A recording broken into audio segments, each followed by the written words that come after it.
Well, welcome to the Power of Humility podcast this week. And if you are listening in a quiet moment of your day, and perhaps with a cup of tea or on a morning walk or at the end of a long and demanding day, I just invite you to take a moment and settle in. This is not a lecture, this is a personal reflection, a gentle exploration of one of the most powerful qualities a human being can cultivate. And the subject is humility. So today we begin with a simple but transformative question. What is humility?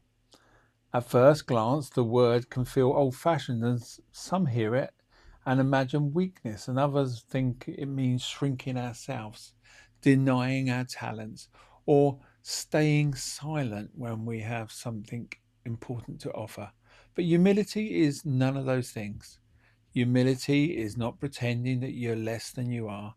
It is seeing yourself as you truly are, not inflated, not diminished, simply and honestly. And perhaps that is one of the hardest things in life, to see others clear, to see ourselves clearly, to acknowledge our gifts without exaggeration, to recognize our limits without shame, and to understand that our um, that we matter deeply, while also accepting that we are not the center of the universe. There is a profound freedom in that realization. If I'm honest, much of my life has been shaped by a quiet desire to prove myself, to be seen, to be respected, to be admired, or to feel significant, especially when it came into my work life. And perhaps you know that feeling too, the subtle pressure to appear competent, the need to have the right answers, the discomfort of being overlooked, and the sting when someone else receives recognition. These experiences are deeply human. They do not make us selfish or flawed. They reveal universal longings to know that our lives matter. But when our sense of worth depends on external validation, life becomes exhausting. We begin performing rather than living, and we compare ourselves constantly. We interpret every success as proof of value and every setback as evidence of inadequacy. So, humility offers another way. It invites us to step off the stage, to stop measuring our worth by applause, to discover a quieter, steadier sense of identity, and one rooted in truth rather than image. So, our modern world is not particularly designed to encourage humility. We are told that we are to stand out, to build personal brand, promote ourselves, demonstrate certainty, and speak confidently and capture attention. Social media rewards visibility, workplaces reward assertiveness, and culture often evaluates loudness with leadership. The implicit message is this: if you are not constantly proving your importance, you may be forgotten. So, no wonder so many people feel anxious. Humility can seem almost radical in such an environment, and yet it is one of the most stabilizing qualities that we can develop.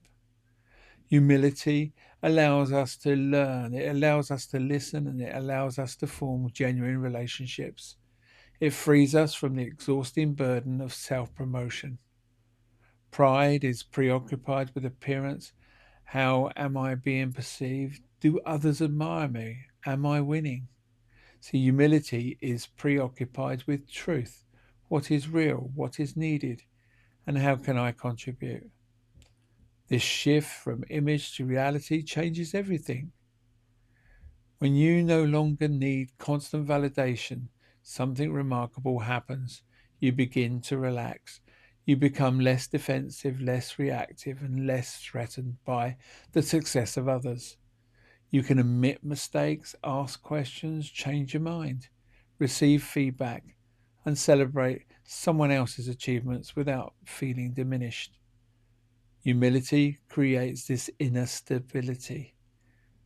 Your worth is no longer tied to comparison, And you do not have to be the smartest person in the room, or the most successful, or the most admired.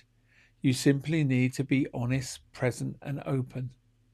So, humility is not self rejection, it is self acceptance. It allows you to say, I have strengths, I have weaknesses, I have blind spots, and I am still learning. And that is enough. Those words contain immense peace. So think about someone you deeply respect, perhaps a teacher, a mentor, a grandparent, or a trusted friend. What makes them memorable? Often it's not their status, their achievements, not how much attention they command. It is being in their presence. They listen without interrupting and they speak without needing to dominate. They acknowledge what they do not know and they share credit generously and they carry their success lightly. Their confidence feels calm, unforced, grounded. They do not seem to be concerned with proving themselves, and because of that, others feel safe around them. And their humility creates trust, and trust is one of the greatest gifts a person can offer. So humility is sometimes mistaken for being weak, but humility is profoundly courageous. It takes courage to admit that you were wrong. It takes courage to ask for help, and it takes courage to let someone else shine, and it takes courage to serve without recognition. Pride is often fragile. Humility is resilient. And pride must be protected, but humility can adapt. So pride resists correction, but humility welcomes growth. So pride fears being exposed, but humility is comfortable being human. And that is real strength. Comparison is one of the greatest enemies of humility. So when we compare constantly, we live in a state of subtle competition. Someone is always ahead, someone appears more successful, more attractive, more accomplished, and more admired. Comparison can make us feel either superior or inferior. Both are distortions. But humility brings us back to reality. Your journey is your own. Your gifts are your own, and your responsibilities are your own. You do not need to be more than someone else. You only need to become more fully yourself. So take a moment to reflect quietly. Where are you trying too hard to impress others? Where does your self-worth depend on external approval? And what are you afraid would happen if others were not impressed? And how much of your energy is spent maintaining an image?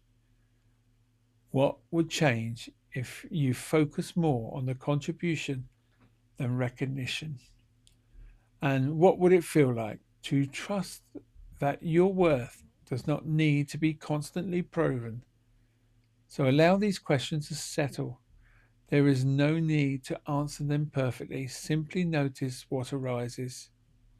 And today, choose one conversation, and in that conversation, make a quiet commitment. Do not try to impress, do not search for the perfect story, and do not steer the decision back to yourself. Instead, focus entirely on understanding the other person. Listen carefully, ask thoughtful questions, and notice the urge to prove your relevance, and gently let that urge pass. See what happens when when you are fully present. Humility is not a dramatic gesture; it is a subtle shift in perspective, from proving to serving, from comparing to accepting, and from performing to being, and from seeking recognition to offering presence. And that, and in that shift, life becomes lighter. There is less pressure, less defensiveness, and less fear, more curiosity, more gratitude, and more peace. Humility does not make you smaller, it makes you freer. Freer to learn, freer to love, and freer to contribute, and freer to be fully human. So humility is not thinking less of yourself, it's thinking of yourself less often. And when you release the need to be the center of attention, you gain the freedom to become fully present. And presence is where growth begins. So thank you for joining me on this first day of this podcast on the power of humility. As you move through your day, may you carry this quiet truth that you do not need to prove that you're worth. You only need to live it.